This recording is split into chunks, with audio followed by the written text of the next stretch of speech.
kita perkatakan dengan iman Mazmur 91 sebagai doa kita.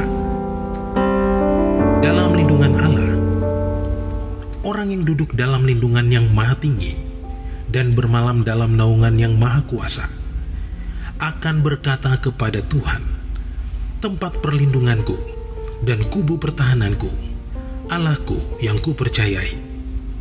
Sungguh, Dialah yang akan melepaskan engkau dari jerat penangkap burung, dari penyakit sampar yang busuk. Dengan kepaknya Ia akan menudungi engkau.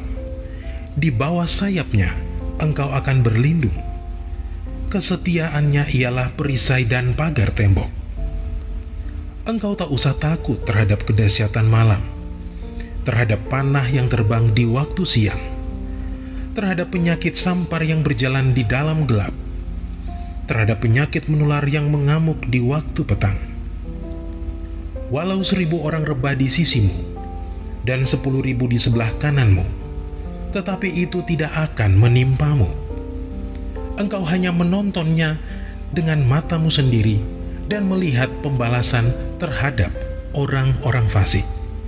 Sebab Tuhan ialah tempat perlindunganmu, yang maha tinggi telah kau buat tempat perteduhanmu. Malapetaka tidak akan menimpa kamu, dan tulah tidak akan mendekat kepada kemahmu. Sebab malaikat-malaikatnya akan diperintahkannya kepadamu untuk menjaga engkau di segala jalanmu. Mereka akan menatang engkau di atas tangannya, supaya kakimu jangan terantuk kepada batu. Singa dan ular tedung akan kau langkahi. Engkau akan menginjak anak singa dan ular naga. Sungguh, hatinya melekat kepadaku, maka aku akan meluputkannya. Aku akan membentenginya, sebab ia mengenal namaku. Bila ia berseru kepadaku, aku akan menjawab. Aku akan menyertai dia dalam kesesakan. Aku akan meluputkannya dan memuliakannya. Dengan panjang umur akan kukenyangkan dia, dan akan kuperlihatkan kepadanya keselamatan daripadaku.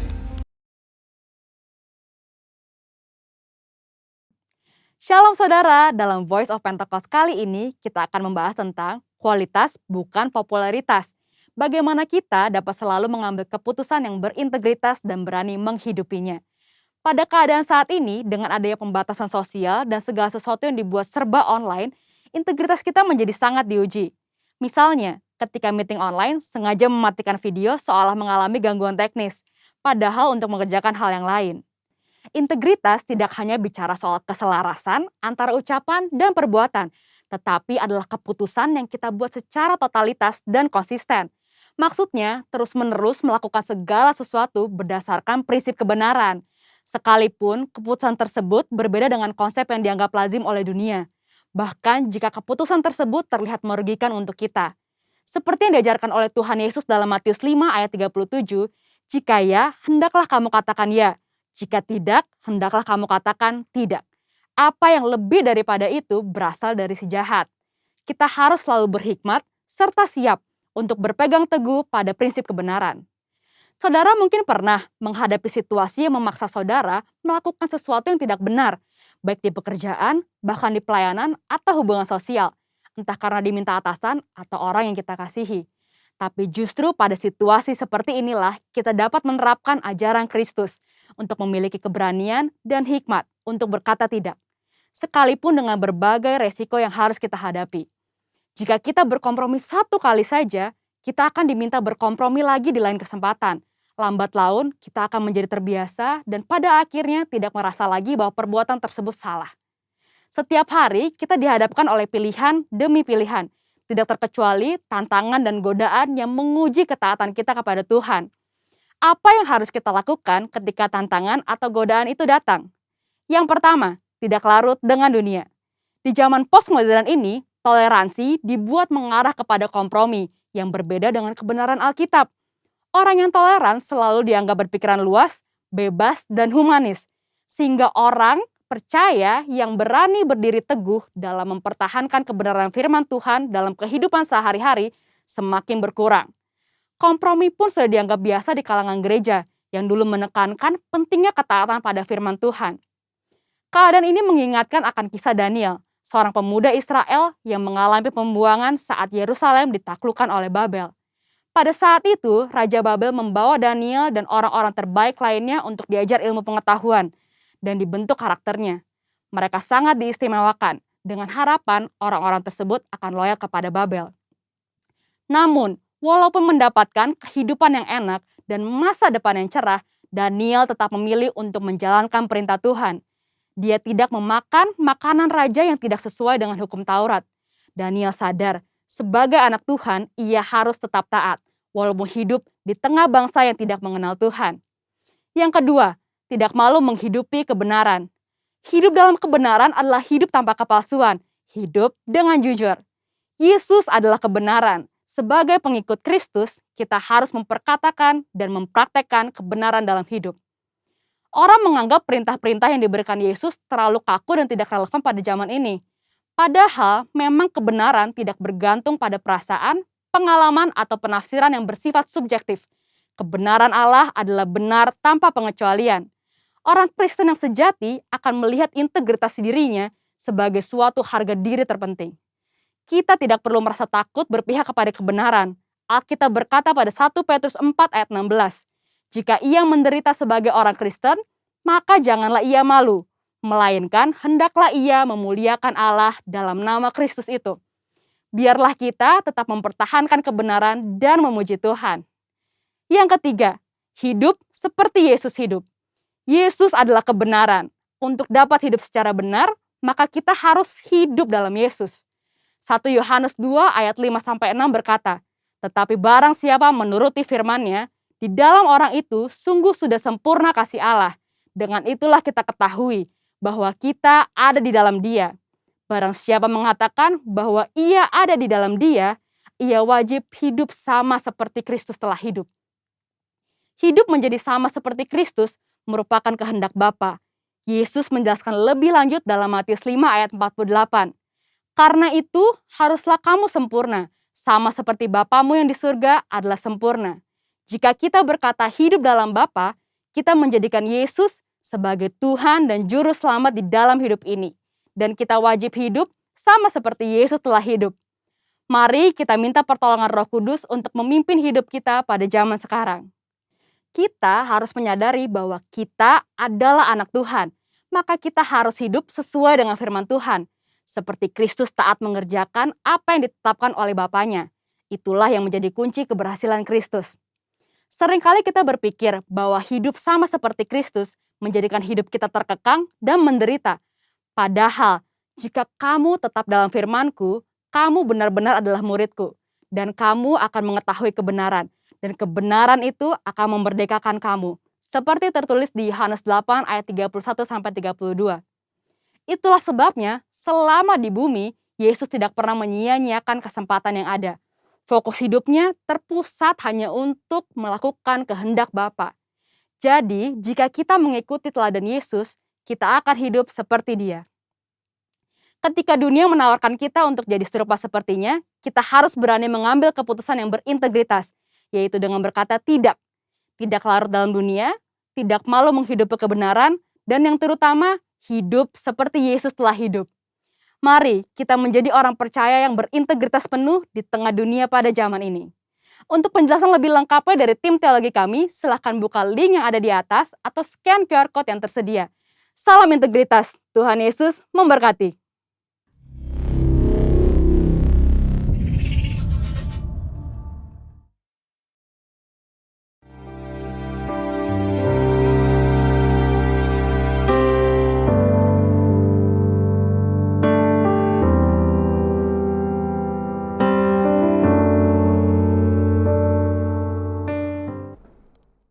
Puji nama Tuhan, selamat hari Minggu Bapak Ibu Saudara. Boleh kasih tepuk tangan yang terbaik buat Tuhan Allah kita. Kita akan sama-sama memuji Tuhan yang besar. Yang setuju katakan amin. Haleluya. Boleh sambil tepuk tangan buat Tuhan Yesus Bapak Ibu Saudara.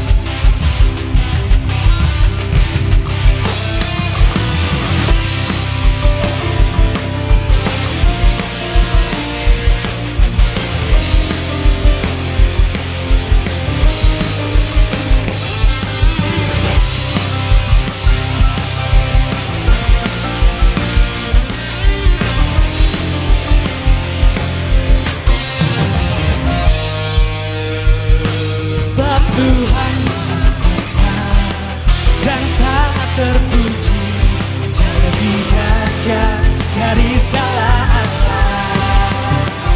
Sebab Tuhan Maha besar dan sangat terpuji, kuasanya dahsyat menghancurkan musuh. Kita mau sama-sama ceritakan kebaikan Tuhan, Bapak Ibu Saudara.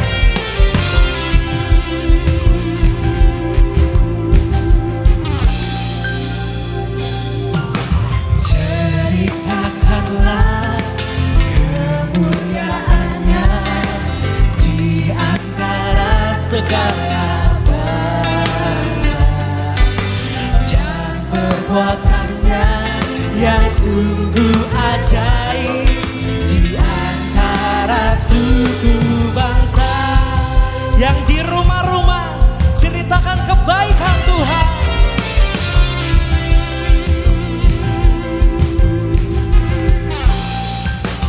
Ceritakanlah kemuliaannya di antara segala dan perbuatannya yang sungguh ajaib di antara suku bangsa. Sebab Tuhan Maha besar dan sangat terpuji, Dia lebih dahsyat dari segala Allah. Sebab Tuhan Maha besar dan sangat terpuji, kuasanya dahsyat menghancurkan musuh. Sambil tepuk tangan. Sebab Tuhan dan sangat terpuji, Dia lebih dahsyat dari segala Allah. Sebab Tuhan Maha besar dan sangat terpuji, kuasanya dahsyat menghancurkan musuh. Sebab Tuhan Maha besar dan sangat terpuji, Dia lebih dahsyat dari segala Allah. Sebab Tuhan Maha besar dan sangat terpuji, kuasanya dahsyat menghancurkan musuh.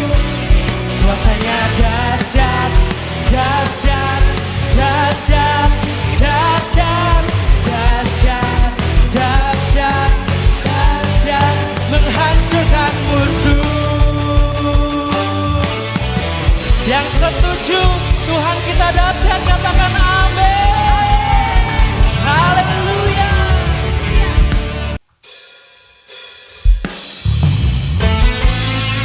Engkau Tuhan yang kami muliakan Tuhan, Engkau yang kami agungkan ya Bapa. Sebab nama-Mu yang layak disembah ya Tuhan.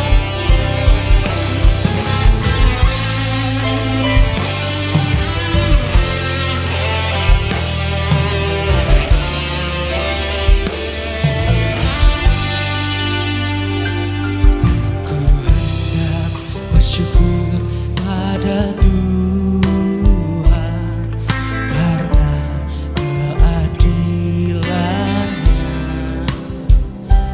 dan bermazmur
Tuhan, Tuhan kami, betapa mulianya namamu, Tuhan kami, dimuliakan atas seluruh ya Tuhan, ya Tuhan, Tuhan kami, betapa mulia namamu ya Tuhan, namamu Tuhan kami, dimuliakan atas seluruh bumi ya Tuhan, ya Tuhan, Tuhan kami, betapa mulianya Engkau ya Tuhan, namamu, namamu Tuhan kami, dimuliakan atas seluruh lebih lagi ya Tuhan, ya Tuhan, Tuhan kami, betapa mulia namamu, namamu Tuhan kami, dimuliakan atas seluruh. Mari sembah Tuhan.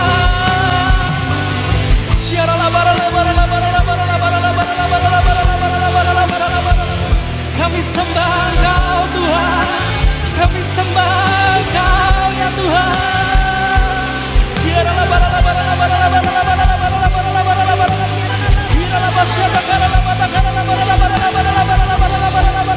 Yang di rumah-rumah sembah Tuhan.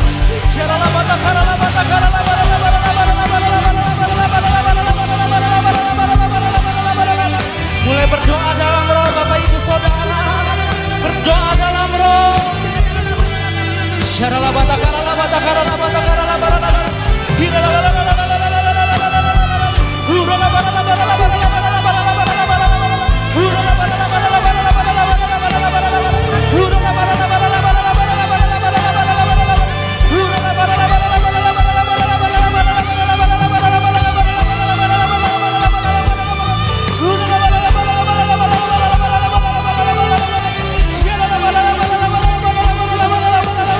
Ya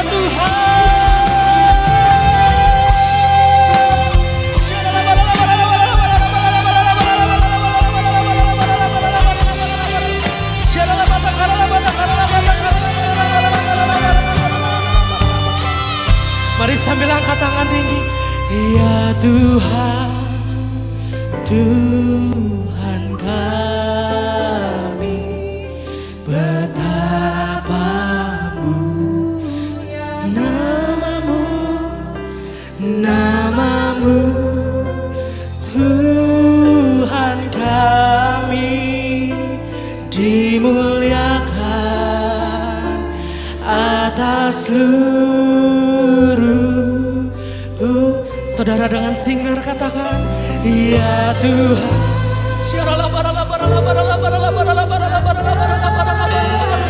Mari berdoa dalam roh.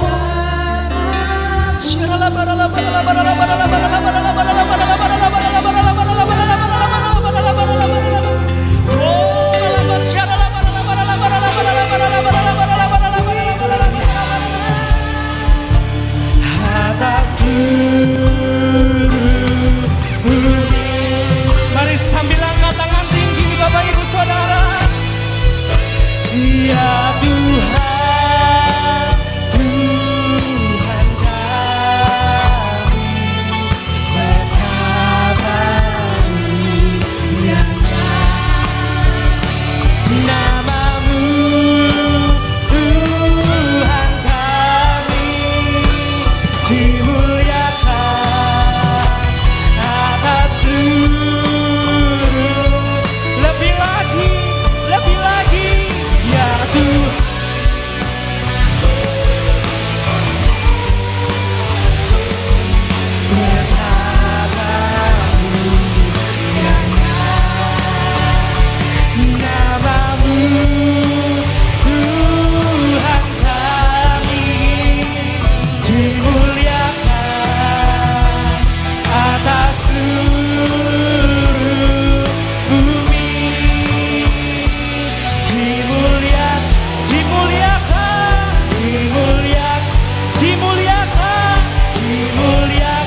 Mari Bapak Ibu Saudara, sebelum kita dengarkan firman Tuhan, sama-sama kita berdoa.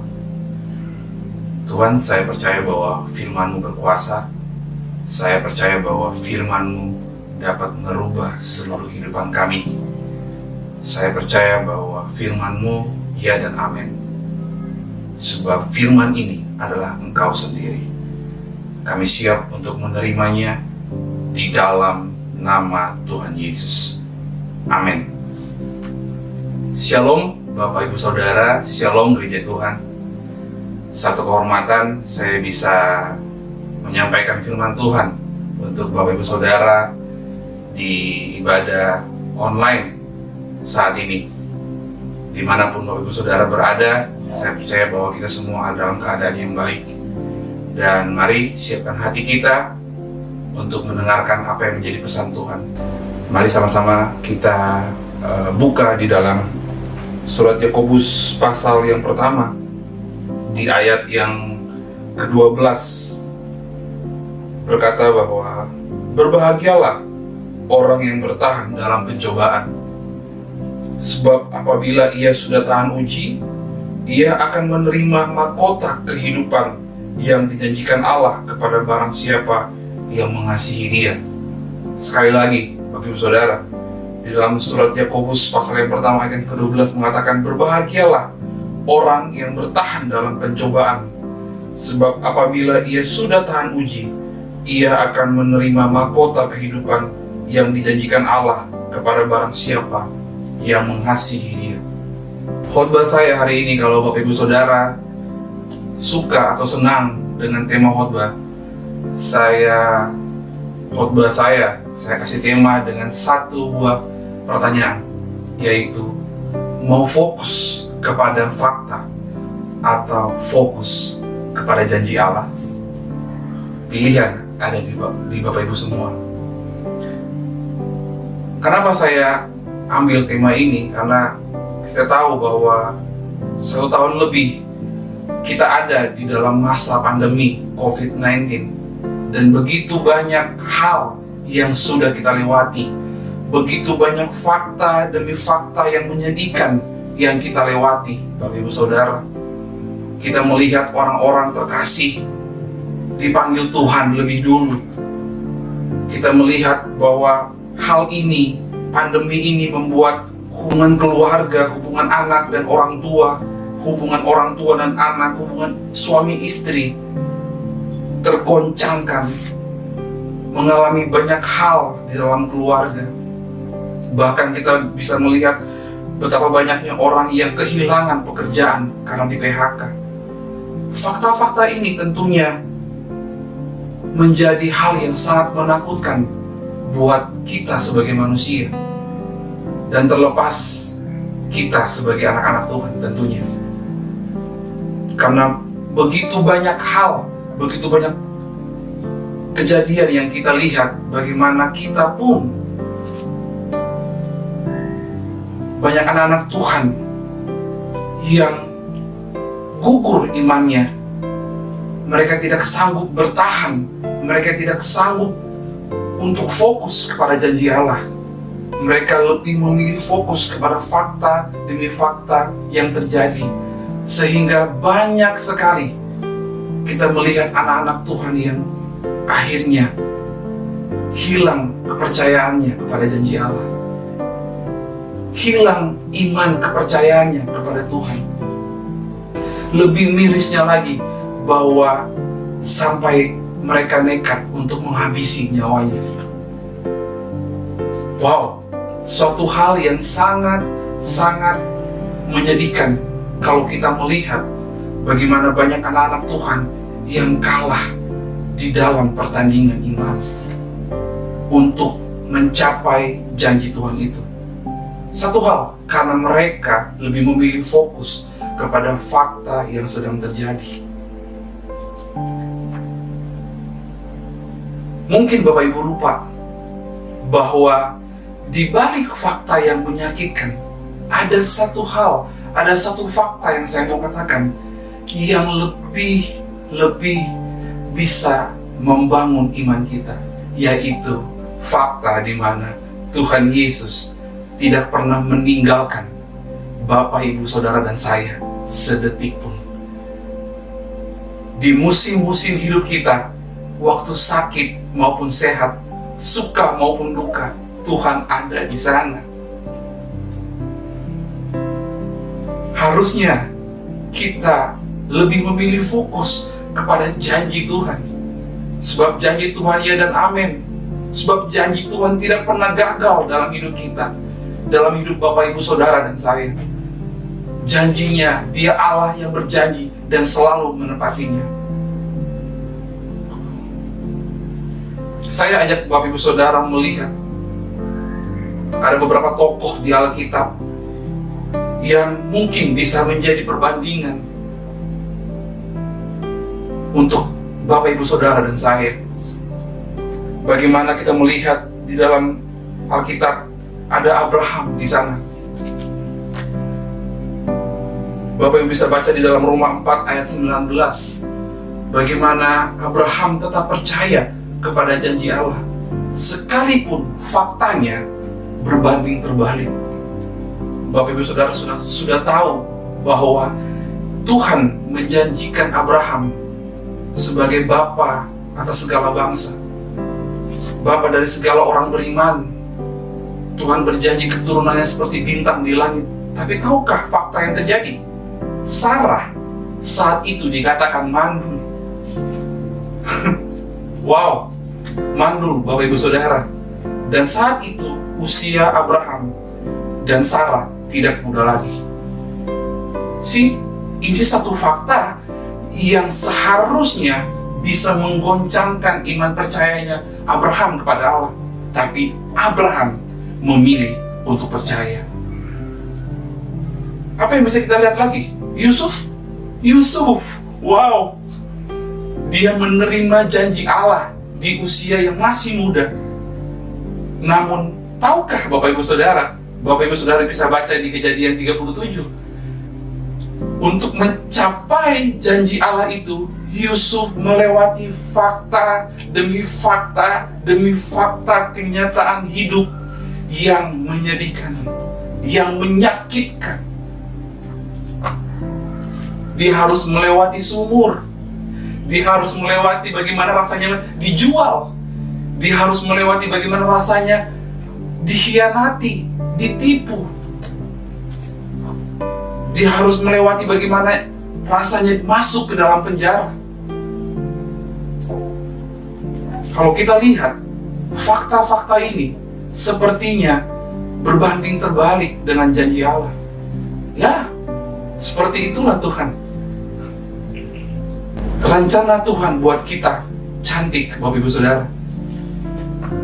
Kenapa saya bilang cantik? Ya, karena terus terang janji Tuhan tidak masuk logika kita sebagai manusia. Janji Tuhan tidak akan pernah masuk dalam logika kita. Apalagi yang kita bisa lihat contohnya sebagai perbandingan dalam Alkitab. Kita melihat Paulus, Bapak Ibu Saudara bisa baca di dalam 2 Korintus 11 ayat 22-27. Dikatakan bahwa apakah mereka orang Ibrani? Aku juga orang Ibrani. Apakah mereka orang Israel? Aku juga orang Israel. Apakah mereka keturunan Abraham? Aku juga keturunan Abraham. Apakah mereka pelayan Kristus? Aku berkata seperti orang gila. Aku lebih lagi. Aku lebih banyak berjerih lelah. Lebih sering di dalam penjara. Mari Bapak Ibu, saya bacakan kenyataan-kenyataan yang menyakitkan yang Paulus rasakan, Paulus alami. Didera di luar batas, kerap kali dalam bahaya maut. 5 kali aku disesah orang Yahudi. Setiap kali 40 kurang 1 pukulan. 3 kali aku didera. 1 kali aku dilempari dengan batu. 3 kali mengalami karam kapal. Sehari semalam aku terkatung-katung di tengah laut. Dalam perjalananku aku sering diancam bahaya banjir dan bahaya penyamun. Bahaya dari pihak orang-orang Yahudi dan dari pihak orang-orang bukan Yahudi. Bahaya di kota, bahaya di padang gurun, bahaya di tengah laut, dan bahaya dari pihak saudara-saudara palsu. Aku banyak berjerilah dan bekerja berat. Kerap kali aku tidak tidur.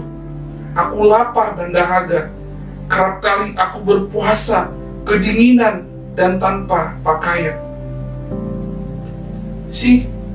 Bapak saudara bisa melihat bagaimana Paulus diperhadapkan dengan fakta hidup yang menyakitkan. Pertanyaannya, apakah Paulus memilih untuk mundur? Apakah Paulus memilih untuk menyerah? Tidak, Bapak Ibu Saudara. Sebab dia tahu bahwa pencobaan-pencobaan yang dia alami tidak melebihi kekuatannya. Karena dia tahu ada mahkota kemuliaan Tuhan yang sedang menanti dia di depan sana. Yakobus 1 ayat 12 yang tadi saya bacakan. Wow, ini menarik untuk kita perhatikan. Lalu pertanyaannya, bagaimana kita bisa fokus kepada janji Allah dibandingkan fakta atau kenyataan hidup yang sedang terjadi saat ini?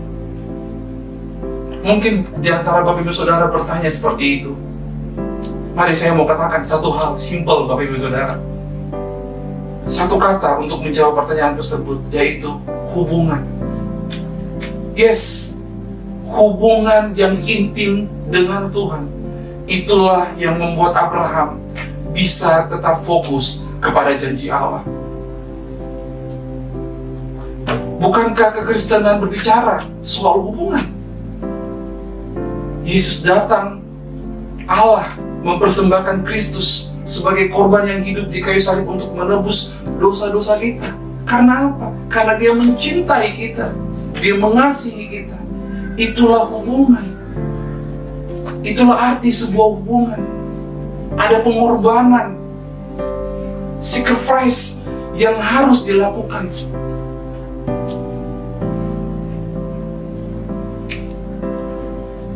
Mari Bapak Ibu Saudara, saya ajak Bapak Ibu Saudara baca di dalam Roma 4 ayat 17 sampai 22. Saya bacakan buat Bapak Ibu semua. Seperti ada tertulis, engkau telah kutetapkan menjadi bapa banyak bangsa di hadapan Allah yang kepadanya ia percaya, yaitu Allah yang menghidupkan orang mati dan yang menjadikan dengan firman-Nya apa yang tidak ada menjadi ada. Sebab sekalipun tidak ada dasar untuk berharap, namun Abraham berharap juga dan percaya. Ini ayat yang sangat powerful, saya boleh katakan. Sangat powerful, sekalipun tidak ada dasar untuk Bapak Ibu Saudara percaya. Tapi pilihlah untuk percaya kepada setiap janji-janji Allah. Bahwa ia akan menjadi bapa banyak bangsa menurut yang telah difirmankan. Demikianlah banyaknya nanti keturunanmu. Imannya tidak menjadi lemah, walaupun ia mengetahui bahwa tubuhnya sudah sangat lemah.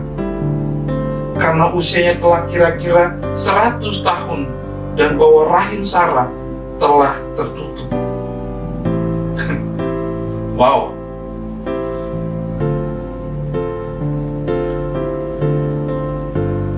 Tapi terhadap janji Allah, ia tidak bimbang karena ketidakpercayaan.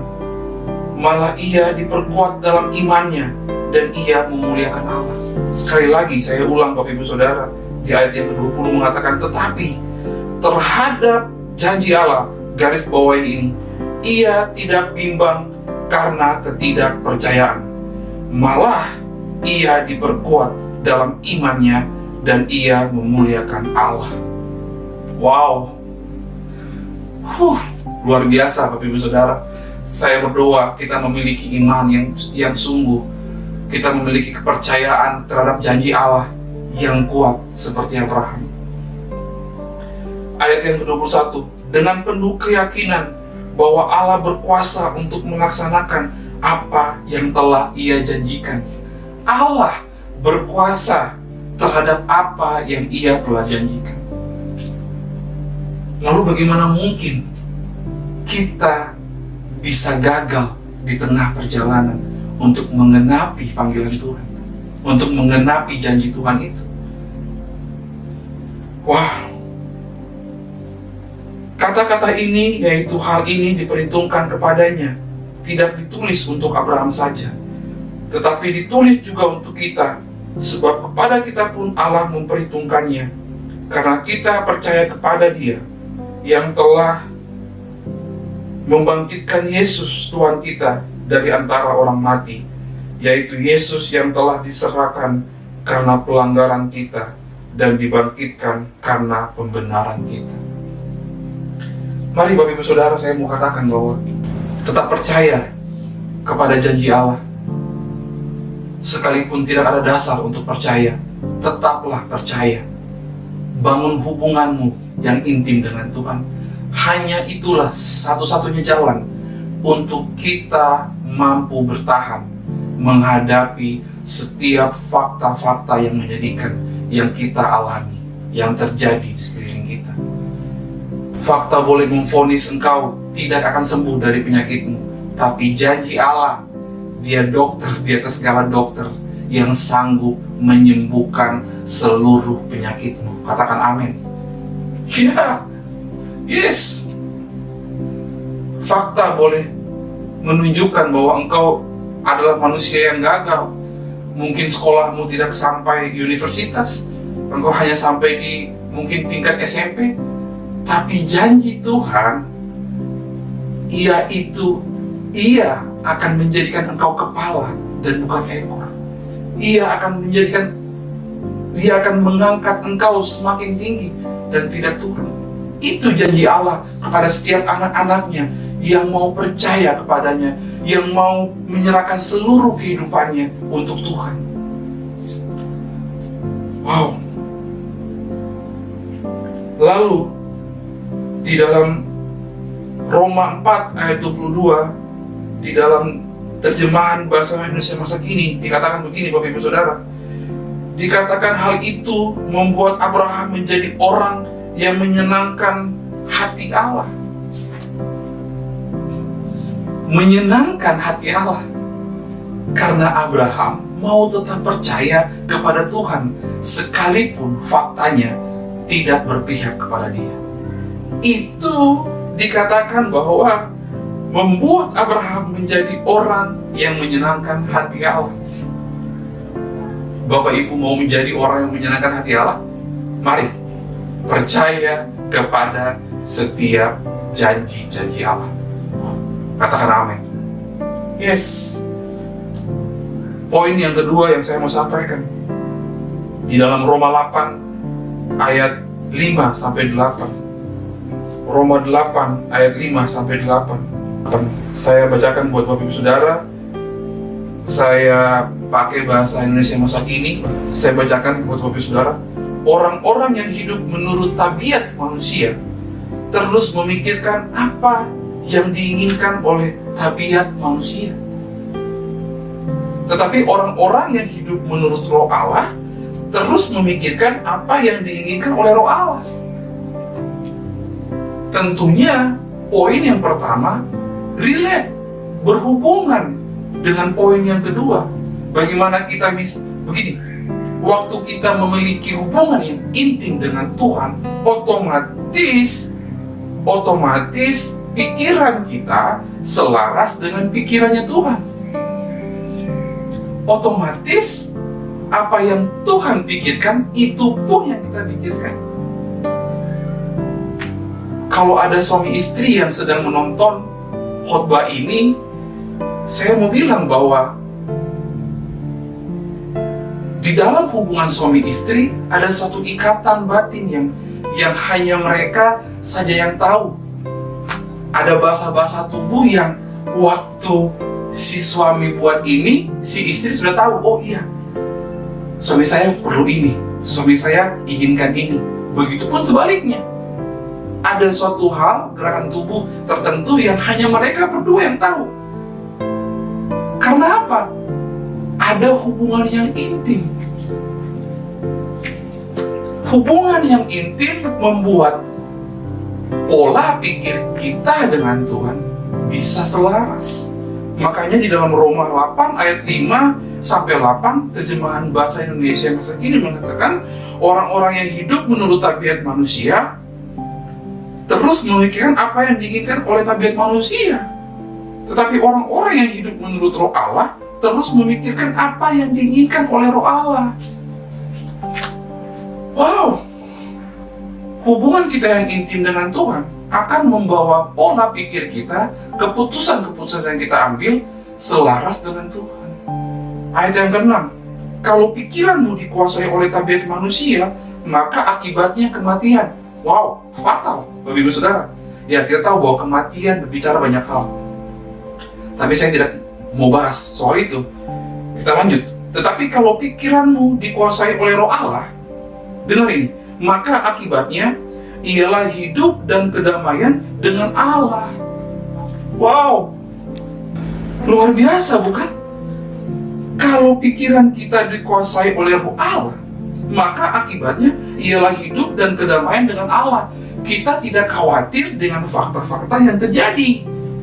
Kita tidak memusingkan perkara-perkara yang di dunia, yang di bawah. Itu firman Tuhan. Pikirkanlah perkara-perkara yang di atas, bukan yang di bawah. Tapi pertanyaannya, pikiran kita dikuasai siapa? Roh Allah atau pikiran kita sendiri secara manusiawi? Kalau pikiran kita dikuasai Roh Allah, itu sebabnya kita bisa hidup dan damai dengan Allah. Ada kedamaian, walaupun mungkin makannya cuma nasi, kecap, kerupuk, tapi sejahtera. Ada sukacita di sana. Bukankah begitu, Bapak Ibu Saudara? Walaupun gaji pas-pasan, tapi masih bisa mengucap syukur, tidak bersungut-sungut. Ya, sebab itulah cara hidup Kristus yang kita hidupi, ucapan syukur dalam segala hal. Ayat yang ke-7, orang yang pikirannya dikuasai oleh tabiat manusia, orang itu bermusuhan dengan Allah, karena orang itu tidak tunduk kepada hukum Allah. Dan memang ia tidak dapat tunduk kepada hukum Allah. Kenapa? Banyak orang-orang Kristen, banyak anak-anak Tuhan yang akhirnya gagal di tengah jalan. Ini dia jawabannya. Karena pikiran mereka dikuasai oleh tabiat manusia. Tabiat manusia itu apa Bapak Ibu Saudara? Berbicara soal kebiasaan-kebiasaan manusia lama kita. Manusia lama yang hidup di dalam dosa. Padahal kita tahu kita sudah dilahirkan kembali waktu kita menerima Kristus Yesus sebagai satu-satunya Tuhan dan Juru Selamat dalam hidup kita. Lalu kita menyerahkan diri kita untuk dibaptis. Kita tahu kita sudah dilahirkan kembali menjadi ciptaan yang baru. Namun kita masih memilih untuk dikuasai oleh tabiat manusia kita yang lama. Sehingga Tuhan mengatakan bahwa kita tidak tunduk kepada hukum Allah. Dan memang ia tidak dapat tunduk kepada hukum Allah.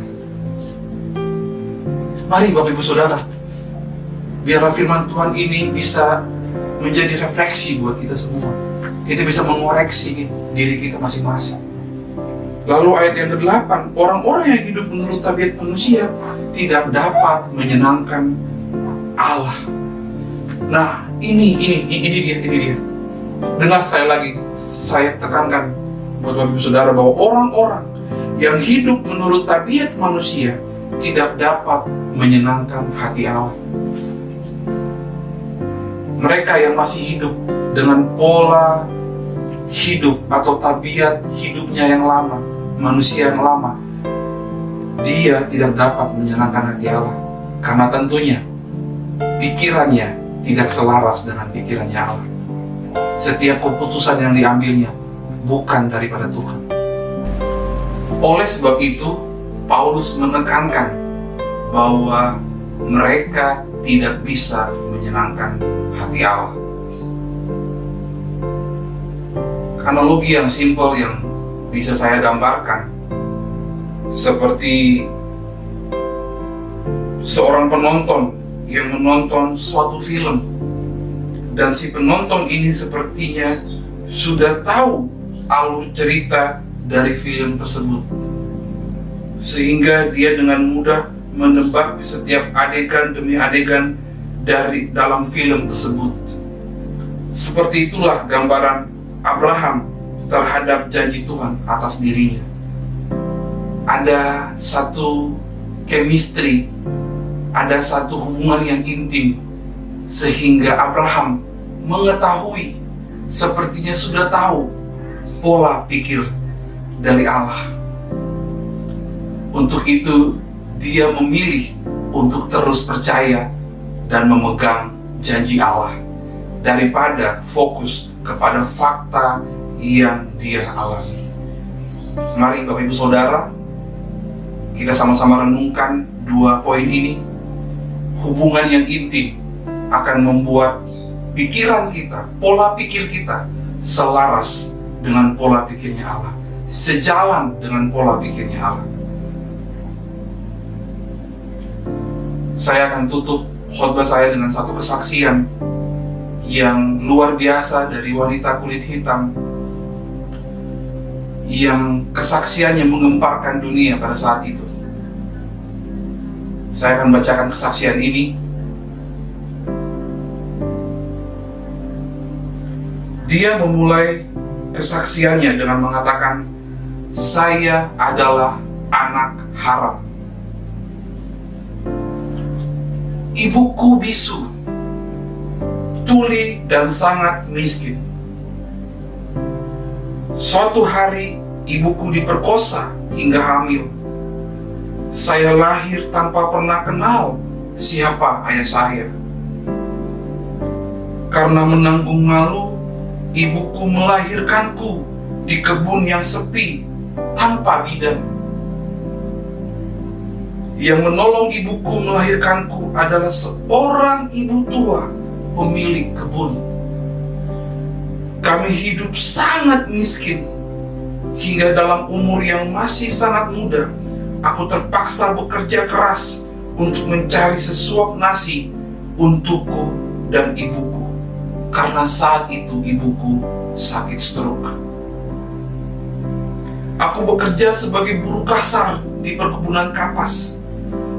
Aku benci keadaanku saat itu. Aku kecewa pada Tuhan saat itu karena Dia tidak adil atas hidupku. Di saat kebanyakan anak-anak menikmati hidup yang layak, aku harus bergumul dalam penderitaan. Sungguh, aku tidak paham mengapa aku dilahirkan dan tidak melihat kehidupan yang baik di masa depan. Teman-teman seusiaku sering mencemoohku.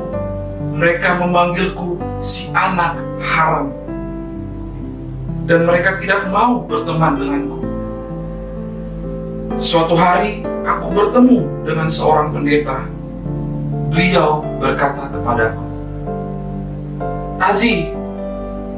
"Ya, namaku Azi." "Tahukah kamu bahwa hidup ini adalah anugerah, nak?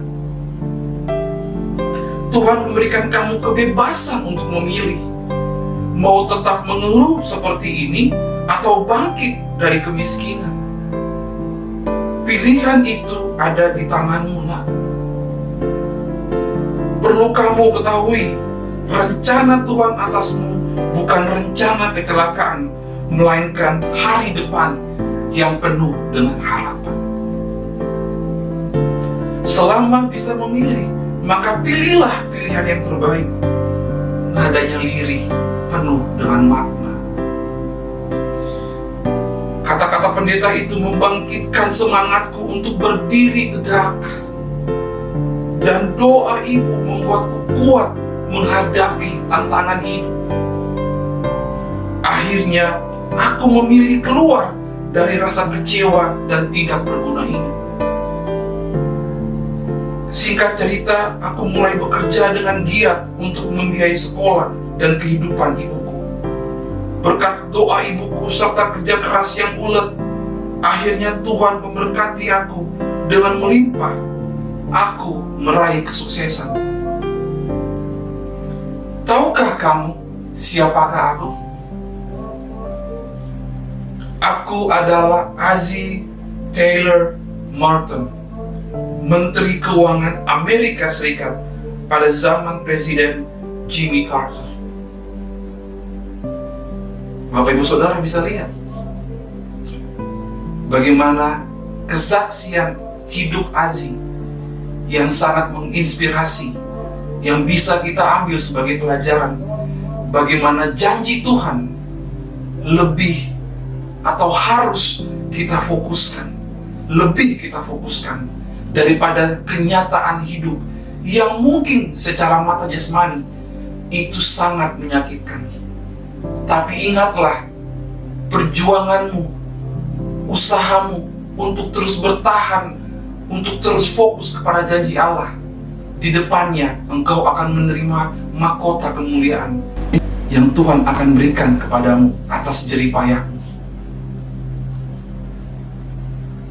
Ozzie lebih memilih fokus kepada janji Tuhan, masa depan yang penuh dengan pengharapan, dibanding melihat fakta bahwa dia dikatakan oleh teman-temannya sebagai anak haram.